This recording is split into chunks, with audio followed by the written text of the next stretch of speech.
Nilahad ni Sam Milby ang saya na nararamdaman niya dala ng kanilang relasyon ng beauty queen na si Catriona Gray. I'm so blessed. First of course, happy ang puso ko. I'm blessed sa love life. Saad ni Sam. Pareho na mailap sina Sam at Catriona pagdating sa mga nagtatanong ukol sa relasyon nila sa kung papaano silang nahulog sa isa't isa. Basta't aminado na lamang raw si Sam na ang beauty queen na ang kanyang the one. It's early naman to say, but I do believe she's the one. Saad ng aktor. Hindi rin naman daw siya nagmamadali, lalo na at 10 taon ang agwat ng kanilang edad.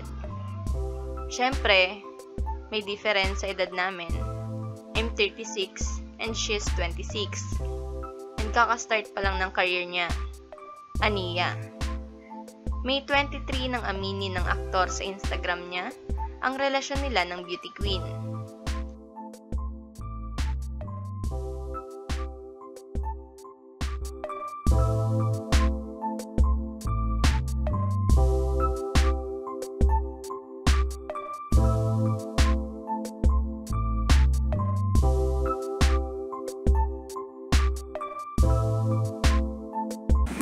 Share, subscribe!